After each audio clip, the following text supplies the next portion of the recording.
Assalamualaikum warahmatullahi wabarakatuh. Selamat berjumpa kembali di podcast Bapak ke Semarang. Disiarkan langsung dari Jalan Pahlawan nomor 1 Simpang 5 Semarang. Alhamdulillah sore hari ini kita kedatangan tamu istimewa dari Lembaga Penyelenggara Akreditasi untuk puskesmas, klinik, kemudian dan lain sebagainya, begitulah. Mungkin silakan memperkenalkan diri Pak Dr. Suparman Pak. Baik, terima kasih Kang Asep. Assalamualaikum warahmatullahi wabarakatuh. Waalaikumsalam warahmatullahi wabarakatuh. Terima kasih, senang sekali sudah bertemu di podcast Bapelkes Semarang. Ini baru pertama saya diundang tanpa bayaran pula nih. Saya Suparman Supriyadi ya. Saya surveyor merangkap fasilitator di Lembaga Penyelenggara Akreditasi KMKP. KMKP itu apa? Komite Mutu Kesehatan Primer yang menyelenggarakan pelatihan calon surveyor untuk FKTP, Fasilitas Kesehatan Tingkat Pertama. Itu saja dulu. Ya, terima kasih. Silakan Bu. Ya, terima kasih. Assalamualaikum warahmatullahi wabarakatuh. Perkenalkan, saya Titin Irawati. Saya juga sama seperti Kang Papai ya, namanya banyak ini Pak. Kang Papai, Superman, Suparman. Nama generiknya Kang Papai. Kang Papai. Kita dari dulu memang namanya Kang Papai. Saya Titin Irawati, sama saya juga sebagai surveyor akreditasi FKTP. Dulunya memang kami namanya memang surveyor FKTP. Nah dulu memang kami mendapatkan pelatihan dari Kemkes. Kemudian kami berempat dengan Dr. Ahmad ini mendapatkan pelatihan untuk menjadi fasilitator untuk calon surveyor. Nah saat ini kami berada di Semarang, bekerja sama dengan yang punya Bapelkes Semarang ini itu dalam rangka menyelenggarakan pelatihan calon surveyor untuk angkatan 7 dan 8. Itu saja mungkin perkenalan awal kami serahkan kembali. Ada derajat yang lebih tinggi lagi. Silakan. Baik, terima kasih Pak Kang Asep ya. Jadi Kepala Bapelkes Semarang luar biasa. Kami jauh-jauh diundang dari Banten. Betul. Banten ya. Nama saya Ahmad Darajat. Ahmad Darajat. Makanya ada peningkatan derajat ini. Supaya. Alhamdulillah. Ya, saya tergabung dengan lembaga KMKP, LBH KMKP untuk menjadi surveyor dan fasilitator. Alhamdulillah ini sudah angkatan ke-6 dan 7 ya. 78 ya. Fasilitator kita. Dan kita melatih kasur ya. Kalau calon surveyor seluruh Indonesia ini ada yang paling jauh NTT ya. NTT ya. Oke, sudah ketemu kemarin katanya jangan dinamakan nanti Tuhan tolong lagi katanya. Udah maju katanya. Jadi memang yang hari ini hadir itu adalah semua dari jauh juga ya, ada yang Jakarta, semua provinsi hadir mewakili dari koordinator KMKP ya, masing-masing provinsi. Mudah-mudahan bisa bergabung pada hari ini. Dan terima kasih Pak Asep diundang kami ke sini untuk bincang-bincang. Ya. Kita sore hari ini kita memang mau bincang-bincang terkait dengan lembaga penyelenggaraan akreditasi. Tadi ada berapa banyak Pak tadi? Tadi ada 60. Untuk LPA-nya berapa banyak sekarang? LPA 13. Nah, dari 13 ada yang namanya KMKP, Lembaga Penyelenggara Akreditasinya. Sudah berapa banyak yang dilatih? Yang sampai hari ini 8 kali 30 lebih lah, jadi 40 ya? 240. Ya, nah, kenapa 240 tidak 241? Kenapa penyelenggara pelatihan itu harus pasang-pasangan atau gimana nih? Ya memang pesertanya dibatasi satu angkatan itu 30 ya untuk efektivitas lah. Kalau lebih dari 30 tidak kageroh ya. Tidak kageroh. Kalau pelatihan memang aturannya 30 maksimum. Kalau manajemen itu 40, kalau teknis 20, 25 begitu. Nah, maksudnya nanti ketika menjadi surveyor sendiri berpasangan atau bagaimana? Ya baik, itu surveyor itu setiap surveyor yang akan melakukan survei itu memang ada dua ya. Satu tim 2 orang, pasang-pasangan betul. Ya, makanya sebetulnya surveyor pasangan gitu ya. Surveyor tata kelola sumber daya dan UKM, upaya kesehatan masyarakat. Satu lagi surveyor tata kelola pelayanan dan penunjang. Bu Titin, sejarahnya kan nggak segitu banyak ya 13. Sekarang kenapa kok jadi 13 Bu? apa dasarnya, dasar hukumnya atau peraturan Menteri Kesehatannya kok menjadi 13 gitu. Padahal mungkin tidak perlu sebanyak itu begitu Bu. Gimana Bu? Ibu dulu kan pernah di lembaga penyelenggara akreditasi juga ya Bu ya? Ya dulu kami memang sebagai surveyor saja Pak. Ya. Jadi dulunya memang cuma satu kan, komite akreditasi, komite akreditasi kesehatan FKTP. Ya. Nah ini kan sebetulnya berdasarkan PMK 46 tahun 2015 itu memang harus survei akreditasi ini harus diselenggarakan oleh lembaga independen. Tapi 2015 baru selesai sekarang. Iya, kalau dulu kan belum independen kan, masih diselenggarakan plat merah itu. Masih diselenggarakan oleh Kemkes itu. Jadi intinya adalah dalam rangka juga reformasi Bu ya. Betul Pak. Ya Pak Derajat selama ini baru bergabung dengan KMKP atau juga sama dengan Bu Titin sudah tempat lain? Sejak tahun 2018. 2018 ya. Tergabung di Kementerian Kesehatan. Nah sekarang kan setelah dulu kan tiga orang Pak. Tiga orang dulu ya. Satunya admin, jadi kan ada admin, ada UKM, kemudian ada pelayanan. Itu ada 3 orang. Sekarang 2 orang, karena mungkin efektivitas ya ternyata sesuai dengan Permenkes 34 tentang akreditasi. Nah ini kita hanya 2 saja yang berangkat ke puskesmas dan klinik terutama. Jadi untuk surveyor klinik dan puskesmas ini, nah kita lah yang sekarang lagi maju gitu ya untuk fasilitator. Nanti ada lagi yang untuk UTD laboratorium, kemudian praktek dokter mandiri, praktek gigi mandiri. Nah itu juga akan hadir juga survei. Mungkin sudah juga dilatih yang laboratorium ya, sudah oleh KMKP juga tinggal terjun mereka.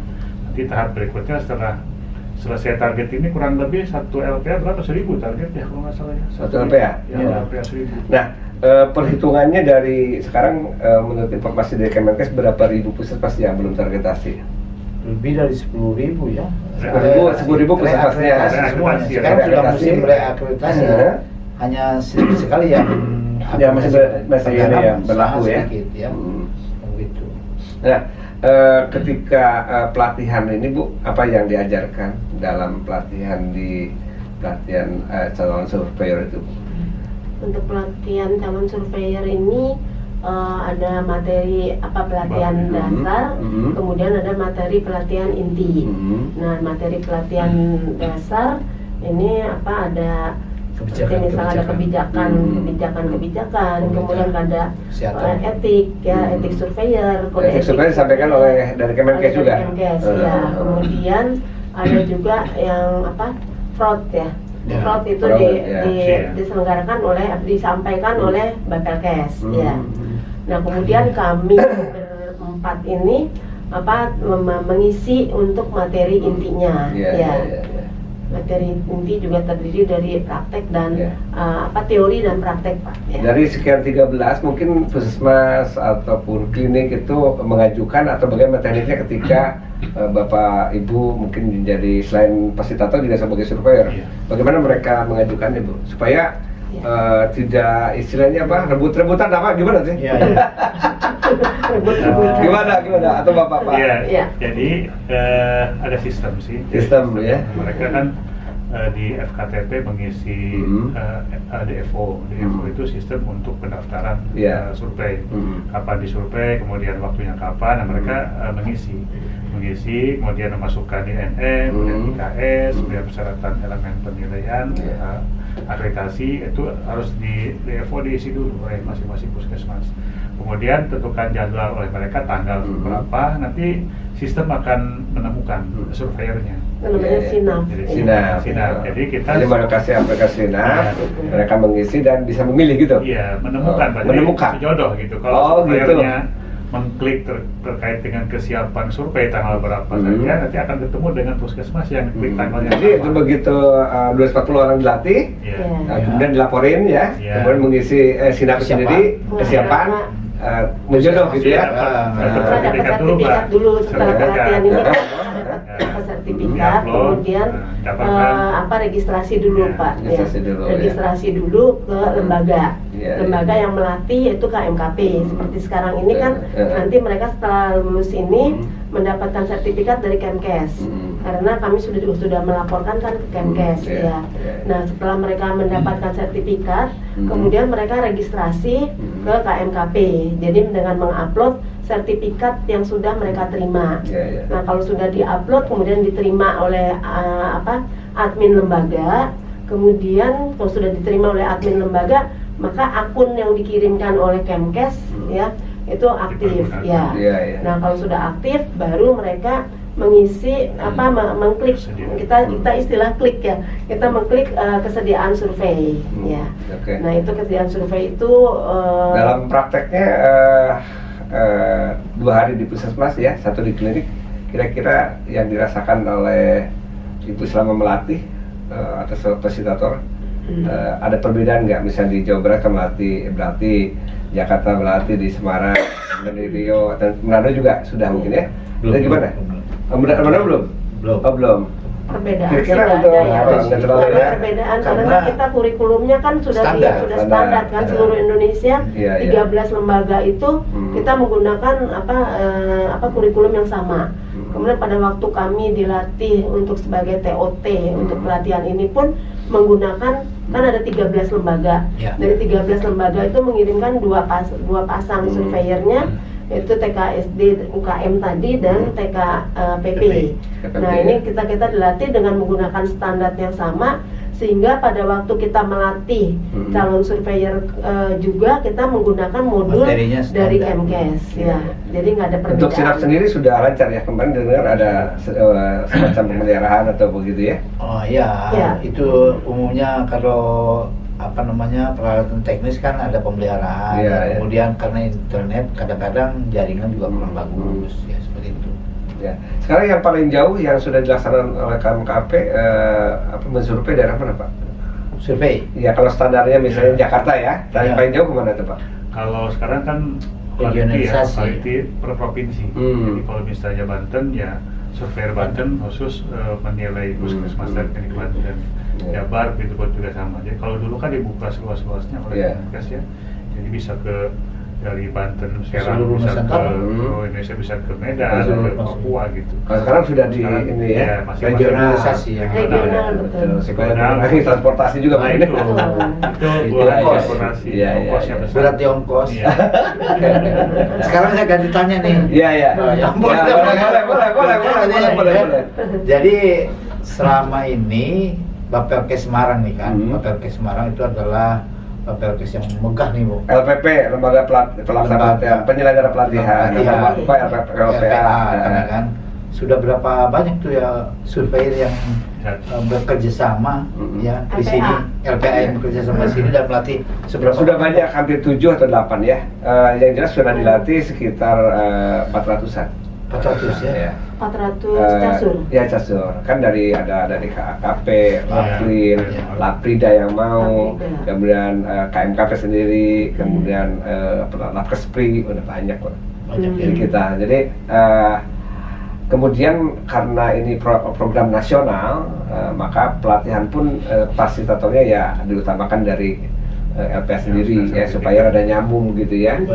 Tapi sebetulnya ketika Bapak Ibu dilatih itu milik Kemenkes katanya. Jadi Bapak Ibu pun harus siap melatih LPA yang lain yang belum punya fasilitator gitu. Memang saat ini banyak ada beberapa yang minta kemarin juga Pak Ketua kan Dr. Ahmad dengan Kang Ajat ya sudah melatih dari LPA yang lain. Jadi kerjasama lah mungkin. Yang jadi masalah itu sekarang itu pabelit itu apa, Pak? Itu masih undu ya. Saya sekarang dari Semarang, pabelit itu apa, Pak? Pabelit itu apa namanya? Bentrok lapor polisi, Pak. Selain bersamaan ya melatih, kami juga jadi surveyor. Gitu. Survei itu enak ya di surveyor ya? Enak. Dinikmati aja ya. Karena niat kita kan mau meningkatkan mutu pelayanan. Iya. Masih ada lah idealisme tuh. Masih ada. Kalau tadi fraud apa, Bu? Fraud apa? Ya? Terkait fraud. Oh, itu yang itu kan terkait dengan kode etik surveyor, Pak. Ya. di kode etik surveyor itu kan kita ada yang hal-hal yang wajib kita laksanakan sebagai surveyor pada waktu kita survei. Ya. Kemudian ada hal-hal juga yang tidak boleh surveyor itu melakukan gitu. Ya, misalkan menerima gratifikasi, ya, kemudian berlaku tidak adil dalam menilai, kemudian tidak berlaku ramah, gitu ya, marah-marah misalnya. Kok begini aja nggak bisa sih? Itu bisa melaporkan berarti puskesmasnya ya, kalau ada yang begitu. Bisa. Puskesmas bisa melaporkan, dia punya hak untuk melaporkan kepada ketua lembaga dulu, Pak. Ya. Pada ketua lembaga, nanti ketua lembaga bisa mengatasi hal tersebut. Kemudian apakah dipanggil, apakah diberi teguran kepada surveyornya. Kalau misalnya nggak bisa juga gitu ya, baru si puskesmas misalkan nggak puas juga, bisa langsung ke Kemkes. Kan gini Kang Asep, dibina 1 kali, kedua kali dibina, ketiga kali dibinasakan saja. Kebetulan ada yang komplain kepada saya. Karena kebetulan saya sebagai lembaga penjaga pelatihan. Nah, konon kabarnya ada oknum itu yang mungkin bukan dari KMKP, dari tempat lain. Berarti itu ya Pak ya? Iya, itu. Para pemirsa dari Puskesmas, kalau nonton ini, KMKP adalah lembaga penyelenggara administrasi integritas ya, yang penuh integritas. Jadi silakan nanti memilih lembaga penyelenggara akreditasi yang betul-betul integritas. Tetapi kalau tetap menemukan ya yang seperti tadi disampaikan oknum, silakan disampaikan kepada ketua lembaganya. Tidak usah sungkan-sungkan. Nggak usah sungkan-sungkan. Kalau perlu tembusan Kemenkes boleh ya. Ada ruang. Ada ruang untuk melaporkan. Ya. Nah itu karena kemarin ada yang ini menyampaikan kepada kami komplain. Saya jadi takut penyelenggara pelatihan. Kenapa? Saya pengajar anti korupsi. Malah temempan kalau gitu kan gitu. Ya jadi saya tenang nih kalau misalnya saya disuruh lagi ngajar ya, karena Bapak Ibu saya sudah menyatakan begitu ya. Insya Allah saya masih berani mengajar lagi. Kemarin saya udah masih sempat nggak mau ngajar karena nggak takutan juga, nggak mempan ini gitu. Ya itulah yang kita takutkan. Tapi artinya Bapak Ibu sekalian, terima kasih bisa kerjasama dengan Bapak Kes Semarang dan mudah-mudahan kerjasama ini dapat berlanjut dan menghasilkan betul-betul surveyor yang integritas. Iya. Selamat berjumpa kembali di podcast Bapak Kes Semarang. Mudah-mudahan salam KMKP. Salam KMKP. 3 sama dengan 9. Dadah.